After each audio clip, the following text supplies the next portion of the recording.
नमस्कार मित्रांनो, आज 8 फेब्रुवारी आणि आजच्या या व्हिडिओमध्ये आपण पाहणार आहोत लग्नानंतर होईलच प्रेम मालिकेतील या भागाचे अपडेट.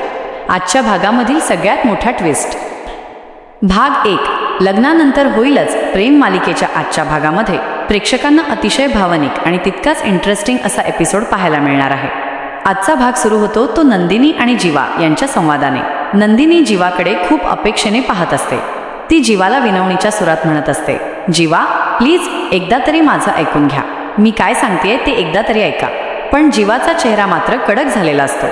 तो नंदिनीकडे पाहत म्हणतो, हे बघ नंदिनी, आज मी तुझ्यासमोर हात जोडतोय. आज तू माझ्याशी बोलतेयस, पण उद्या तुझे बाबा काहीतरी वेगळंच बोलतील आणि त्यानंतर तू अजून काहीतरी तिसरंच बोलेल. म्हणून मी आत्ता काहीच ऐकणार नाही. प्लीज तू इथून निघून जा. जीवाचं हे बोलणं नंदिनीला खूप लागून जातं. तिचे डोळे भरून येतात. ती काही बोलणार इतक्यातच तिथे विक्रम येतात. विक्रम जोरात म्हणतात, नंदिनी थांब. विक्रमचा आवाज ऐकताच नंदिनी जागीच थांबते. ती मागे वळून पाहते. जीवा मात्र विक्रमकडे पाहत उभा असतो. वातावरण तिथे थोडंसं तणावाचं होतं. दुसऱ्या बाजूला कथा वळते काव्या आणि पार्थकडे. दोघंही एक्झाम सेंटरकडे निघालेले असतात. रस्त्यात काव्या चिंचा, बोर, काकडी, कैरी खात मजा करत असते. ती लहान मुलासारखी आनंदात असते. पार्थला खरं तर हे सगळं खायचं नसतं, पण तो शांतपणे हसत काव्याकडे पाहत असतो. काव्याचं ते निरागस वागणं, तिचं खाणं, तिचं हसणं हे सगळं पार्थ मनापासून एन्जॉय करत असतो. काव्या चिंचा खात असताना पार्थ तिला चिडवत म्हणतो, काय काव्या, असं कोण खातं? डोहाळे लागल्यासारखं खाताय. त्यावर काव्या लगेच उत्तर देते, देशमुख, डोहाळे लागल्यावरच खातात असं कुठे लिहिलं आहे का? असं काही नाही, तुमचा गैरसमज आहे. मग ती हळूच भावनिक होत म्हणते, देशमुख, एक गोष्ट सांगू का? मी आणि ताई शाळेत जाताना असंच चिंचा बोर खायचो. तेव्हा आम्हाला खूप आनंद व्हायचा. ते दिवस खूप सुंदर होते. पार्थ तिचं बोलणं शांतपणे ऐकत असतो. तो हसत म्हणतो, बर्फाचा गोळा तरी खाल्ला आहे का? काव्या हसून नकार देते. तो म्हणतो, घरी जाऊन जीभ लाल झाली असती तर फटके बसले असते ना. काव्या हसत म्हणते, आम्ही खूप धमाल केली आहे, खूप मस्ती केली आहे. इकडे पुन्हा कथा नंदिनी आणि विक्रमकडे वळते. विक्रम नंदिनीला विचारतात, अगं कुठे चालली आहेस? नंदिनी गडबडीत उत्तर देते, काही नाही बाबा, मी फक्त काव्याला बेस्ट ऑफ लक म्हणायला आले होते. विक्रम थोडे गोंधळतात. ते म्हणतात, काव्या गेली, तू पण जाणार? असं कसं? तेवढ्यात धनंजय तिथे येतात. ते कढी पकोड्याबद्दल बोलायला लागतात. घरात थोडा हलका फुलका माहोल तयार होतो. पण जीवा मात्र अजूनही तणावात असतो. नंदिनी निघताना तिच्या हातातून एक पेनड्राईव्ह खाली पडते. विक्रम ते उचलतात. नंदिनी गोंधळून सांगते, बाबांचं आहे पीपीटीसाठी. विक्रम हसत ते जीवाला देतात. जीवाचा मूड नसतो, पण वडिलांनी सांगितलं म्हणून तो पीपीटी बनवायला घेतो. दुसरीकडे काव्या अजूनही चिंचा खात असते. पार्थ तिला थांबवतो. तो काळजीने सांगतो, उद्या एक्झाम आहे, आज सर्दी झाली तर काय होईल? तो तिच्यासाठी पराठे, दूध, कॉफी, पाणी आणतो. काव्या नकार देते. पार्थ चिडवत म्हणतो, मग बोर घातलेलं फ्रूट सलाड खाणार? काव्या हसते. ती म्हणते, देशमुख, अशा वेळी सुद्धा मस्ती सुचते. पार्थ गंभीरपणे म्हणतो, तुमच्या चेहऱ्यावर हसू पाहण्यासाठी काहीही करेन. काव्या थोडी भावूक होते. ती म्हणते, मला तुमचं जुनं वागणं खूप मिस होतं, पण मला खात्री आहे माझा बोका मला एक दिवस स्वीकारेल. पार्थ काहीच बोलत नाही. तो शांत राहतो. आणि इथेच आजच्या भागाची पहिली झलक संपते. पुढे मोठं वादळ येणार आहे, मोठा गोंधळ होणार आहे हे स्पष्ट दिसत आहे. भाग 2 कथेचा पुढचा भाग सुरू होतो तो एका अनोळखी गोंधळाने. काव्या आणि पार्थ एकमेकांशी गप्पा मारत असतात. हसत खेळत एक्झामच्या दिशेने निघालेले असतात. तेवढ्यात रस्त्याच्या दुसऱ्या बाजूला एक गाडी थांबलेली दिसते. त्या गाडीमध्ये एक स्त्री आणि तिची लहान मुलगी बसलेली असते. अचानक काही टुकार मुलं बाईकवरून येतात. ते जोरजोरात आरडाओरडा करायला लागतात. गाडीच्या पुढे आडवे उभे राहतात. ती लहान मुलगी घाबरून रडायला लागते. त्या स्त्रीचा चेहरा भीतीने पांढरा पडतो.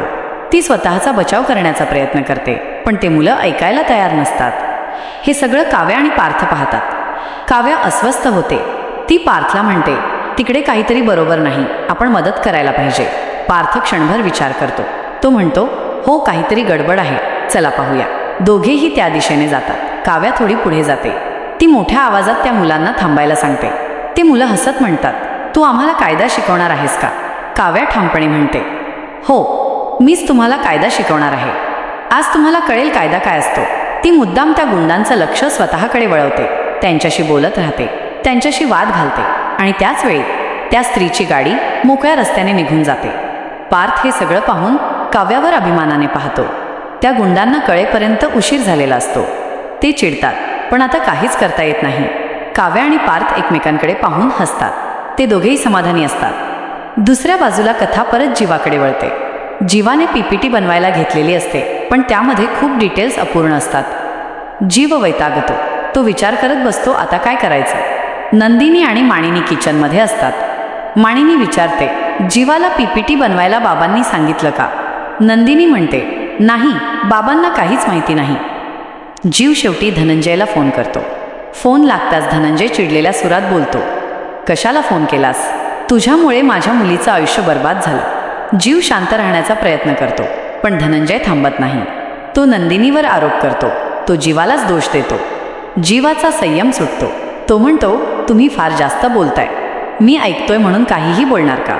पण धनंजय फोन कट करतो. जीवाच्या डोळ्यात राग आणि दुःख दोन्ही असतं.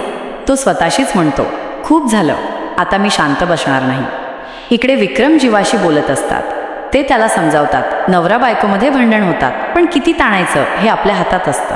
विक्रम रुपकात बोलतात, भांडणाच्या मिरच्या बाजूला ठेवा, त्यांना पिकत घाला, मग आयुष्य गोड होईल. जीव शांतपणे ऐकतो, पण त्याच्या मनात वेगळंच काही चाललेलं असतं. दुसरीकडे काव्याचा फोन धनंजयकडून मिस होतो. काव्याचा मोबाईल गाडीत राहिलेला असतो.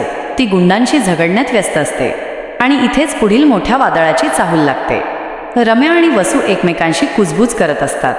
रम्या विचारते, जर काव्याचा अपघात झाला, जर तिला मेमरी लॉस झाला, तर पार्थचं काय होईल? हा प्रश्न प्रेक्षकांच्या मनात भीती निर्माण करतो. खरंच काही मोठं घडणार आहे का? हा कट आहे का? भाग 3. कथेचा तिसरा भाग सुरू होतो तो घरातल्या शांततेने. पण ही शांतता फार वेळ टिकणारी नसते. घरात सर्वजण आपापल्या कामात गुंतलेले असतात. नंदिनी किचनमध्ये भजी, कढी, पकोडा बनवत असते. तिच्या मनात मात्र सतत जीवाचाच विचार चाललेला असतो. दुसऱ्या बाजूला जीवा हॉलमध्ये बसलेला असतो. त्याच्यासमोर लॅपटॉप उघडलेला असतो. पेनड्राईव्ह लावलेली असते. पीपीटी तयार करायचा प्रयत्न चालू असतो. पण प्रत्येक स्लाईड पाहिल्यावर त्याचा राग वाढत जातो, कारण माहिती पूर्ण नसते. खूप गोष्टी मिसिंग असतात. जीवा स्वतःशीच बोलतो, हे असं कसं चालणार? सगळं अर्धवट आहे. कोणीतरी मुद्दाम असं केलंय का? की सगळंच गोंधळ आहे? तो पुन्हा धनंजयला फोन करतो. यावेळी त्याचा आवाज जरा ठाम असतो, पण फोन लागताच धनंजय पुन्हा चिडतो. तो म्हणतो, माझ्याशी बोलायचं काही कारण नाही. तू आमच्या घरचा विषय संपलास. जीवा ऐकून घेतो, पण यावेळी तो शांत राहत नाही. तो म्हणतो, तुम्ही माझ्याशी कसं बोलता हे लक्षात ठेवा. मी अजूनही शांत आहे, पण याचा अर्थ असा नाही की मी कमकुवत आहे. धनंजय आणखी भडकतो. तो नंदिनीवर आरोप करतो. तो भूतकाळातल्या गोष्टी काढतो. जीवाचा अपमान करतो. फोन कट होतो. जीवाचा चेहरा कठोर होतो. त्याच्या डोळ्यांत आता निर्णय दिसतो. तो हळूच उठतो. तो एक दीर्घ श्वास घेतो आणि स्वतःशी म्हणतो, खूप झालं, आता हे सगळं इथेच थांबवायचं. इकडे नंदिनी भजी करत असताना माणिनी तिच्याशी बोलते. ती म्हणते, नंदिनी, तू खूप बदलली आहेस. पूर्वी तू एवढी शांत नव्हतीस. नंदिनी हसण्याचा प्रयत्न करते, पण तिच्या डोळ्यांत पाणी येतं. ती म्हणते, काही नाही, सगळं ठीक आहे. पण माणिनीला सगळं कळतं. ती नंदिनीच्या पाठीवर हात ठेवते. ती म्हणते, जे होईल ते चांगल्यासाठी होईल. तेवढ्यात बाहेर बेल वाजते. सगळे एकमेकांकडे पाहतात. विक्रम जाऊन दार उघडतात. दारात एक वकील उभे असतात. त्यांच्या हातात फाईल असते. विक्रम गोंधळून विचारतात, काय काम आहे? वकील म्हणतात, मी जीवा देशमुख यांना भेटायला आलो आहे. सगळ्यांच्या नजरा जीवाकडे वळतात. नंदिनीला काहीतरी वेगळंच जाणवतं. तिच्या मनात धडधड वाढते. जीवा पुढे येतो. तो शांत आवाजात म्हणतो, मी बोलावलं आहे. वकील हॉलमध्ये बसतात. फाईल उघडतात आणि म्हणतात, हे घटस्फोटाचे पेपर आहेत, फास्ट प्रोसेसमध्ये तयार केलेले. हे ऐकताच नंदिनीच्या पायाखालची जमीन सरकते. ती जीवाकडे पाहते. तिच्या डोळ्यांत प्रश्न असतो, दुःख असतं, विश्वासघात असतो. माणिनी धावत पुढे येते. ती विचारते, हे काय आहे? जीवा थेट उत्तर देतो, हे घटस्फोटाचे पेपर आहेत, मला वेगळं व्हायचं आहे. नंदिनी थरथर कापते. ती जीवाजवळ येते. ती म्हणते, जीवा थांब, एकदा तरी विचार कर. पण जीवा तिच्याकडे पाहत नाही. तो वकिलांकडून पेपर घेतो. तो सही करतो. नंदिनी त्याचा हात धरते. ती रडत असते, पण जीवा हात सोडवतो. घरात सन्नाटा पसरतो. कोणीच काही बोलत नाही. फक्त नंदिनीचं रडणं ऐकू येतं. भाग 4. कथेचा चौथा भाग सुरू होतो तो नंदिनीच्या सुन्न अवस्थेने. हॉलमध्ये सगळेजण उभे असतात, पण कुणाच्याच तोंडातून शब्द निघत नाही. जीवाने घटस्फोटाच्या कागदांवर सही केलेली असते. वकील फाईल बंद करतात, ते औपचारिक बोलून निघून जातात. नंदिनी मात्र तिथेच उभी राहते. तिच्या डोळ्यात पाणी असतं, पण ती रडत नाही. ती फक्त जीवाकडे पाहत राहते, जणू काही बोलायचं आहे, पण शब्दच मिळत नाहीत. विक्रम पुढे येतात. ते जीवाकडे पाहतात. आवाज थोडासा कडक होतो. ते म्हणतात, हे काय केलंस जीवा? एवढ्या टोकाला जाण्याआधी एकदा तरी विचार करायला हवा होता. जीवा शांतपणे उत्तर देतो, बाबा मी खूप विचार केला, खूप सहन केलं. आता मला वेगळं व्हायचं आहे. विक्रम काही बोलणार इतक्यात नंदिनी मागे वळते. ती हळूहळू किचनकडे जाते. तिच्या पावलांमध्ये शक्ती नसते. ती आत जाऊन दार लावते आणि तिथेच खाली बसते. ती डोळे मिटते. तिला आठवतात ते सगळे क्षण. लग्न, हसू, भांडण, माफी आणि आता घटस्फोट. तिच्या मनात एकच प्रश्न असतो, हे इतकं दूर कसं गेलं? दुसऱ्या बाजूला कथा काव्याकडे वळते. काव्या एक्झाम सेंटरवर पोचलेली असते. तिच्या चेहऱ्यावर आत्मविश्वास असतो. पार्थ तिच्यासोबत असतो. तो तिला हळूच म्हणतो, ऑल द बेस्ट. काव्या हसते. ती म्हणते, देशमुख तुम्ही इथे आहात हेच माझ्यासाठी खूप आहे. ती आत जाते. पार्थ बाहेर थांबतो. तो घड्याळाकडे पाहतो. तो आतून थोडासा अस्वस्थ असतो, पण काव्यावर त्याचा पूर्ण विश्वास असतो. तेवढ्यात दुसऱ्या बाजूला रम्या आणि वसू एका कोपऱ्यात बोलत असतात. रम्या हळू आवाजात म्हणते, आत्ता वेळ योग्य आहे. काव्या एक्झाममध्ये आहे, पार्थ बाहेर आहे. वसू विचारते, तू काय म्हणतेस? रम्या थंडपणे म्हणते, जर आज काहीतरी झालं तर उद्याचा दिवस वेगळा असेल.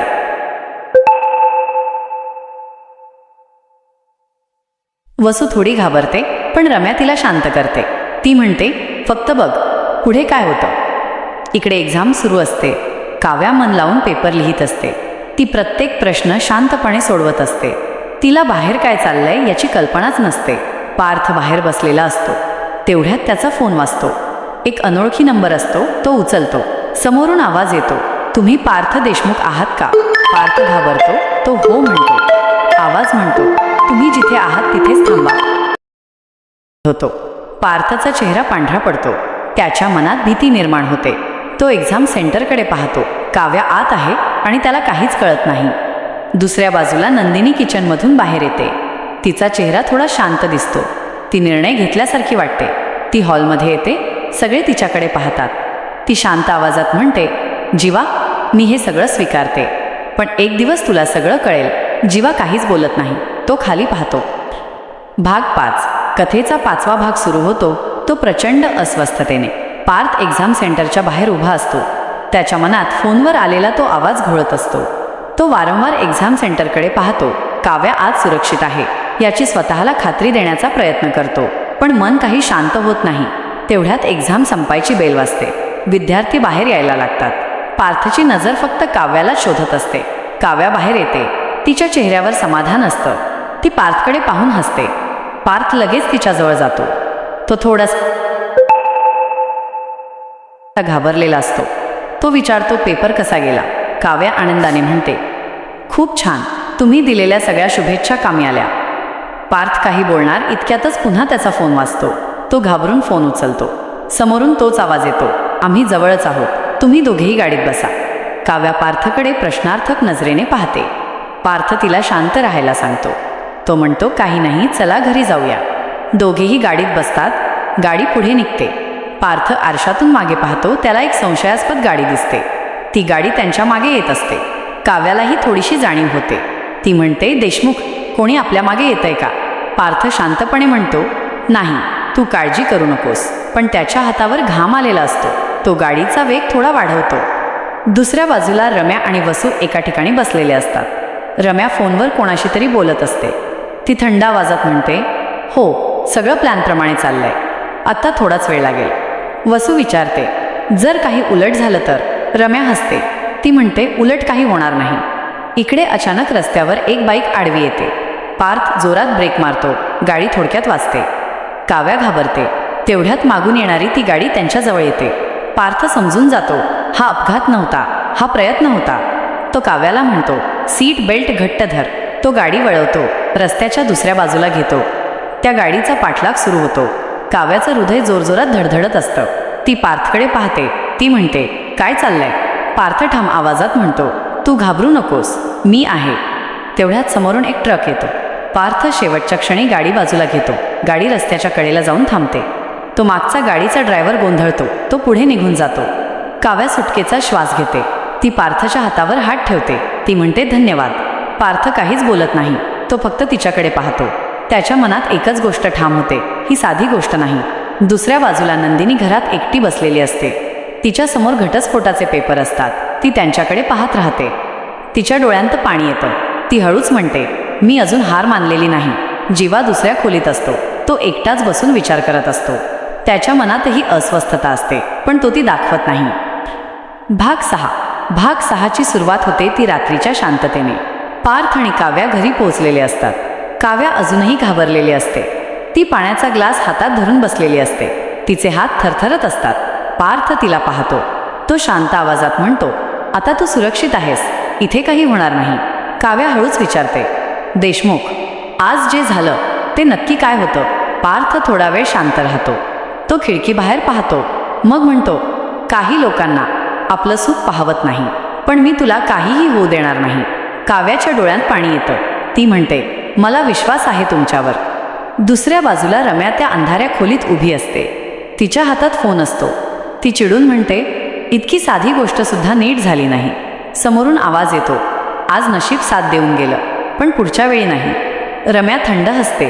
ती म्हणते, पुढची वेळ येणारच नाही. आता थेट खेळ संपवायचा आहे. वसू घाबरलेली असते. ती म्हणते, रम्या, हे खूप पुढे जातंय. रम्या तिला रोखून पाहते. ती म्हणते, आता मागे फिरायचा रस्ता बंद झाला आहे. इकडे नंदिनी एक निर्णय घेते. ती घटस्फोटाचे कागद फाडते. तिच्या डोळ्यांत अश्रू असतात, पण चेहऱ्यावर ठामपणा असतो. ती स्वतःशीच म्हणते, माझं आयुष्य मी कोणाच्या हाती देणार नाही. तेवढ्यात जीवा खोलीत येतो. तो कागदांचे तुकडे पाहतो. तो नंदिनीकडे पाहून विचारतो, हा निर्णय अंतिम आहे का? नंदिनी थेट त्याच्याकडे पाहते. ती म्हणते, हो, पण हा शेवट नाही. ही नव्याने सुरुवात आहे. जीवा काही बोलत नाही. तो फक्त मान हलवतो. त्याच्या मनात पश्चात्ताप असतो, पण अहंकार त्याला थांबवतो. इकडे पार्थला अचानक एक मेसेज येतो. Unknown number. मेसेजमध्ये लिहिलेलं असतं, आज वाचलात, उद्या नाही. पार्थचा चेहरा बदलतो.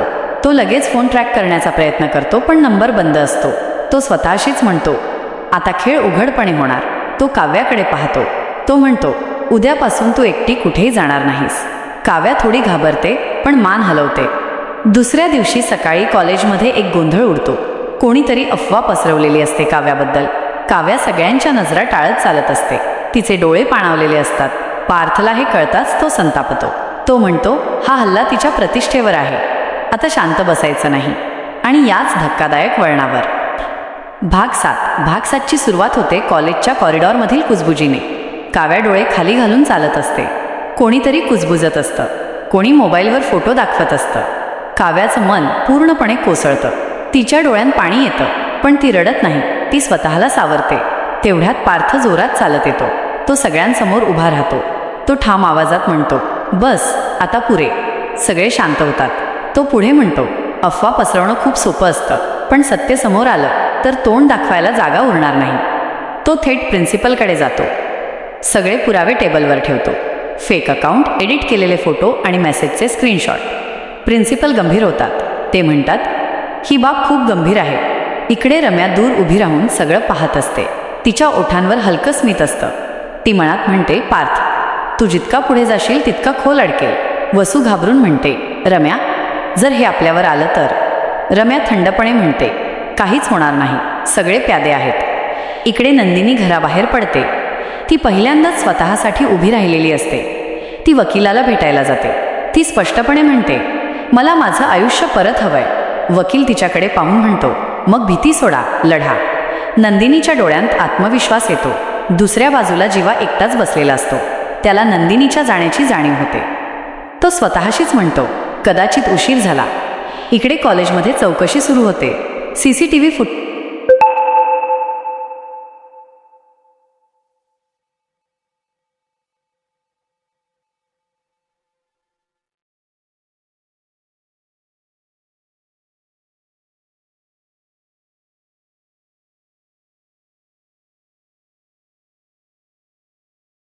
तपासलं जातं.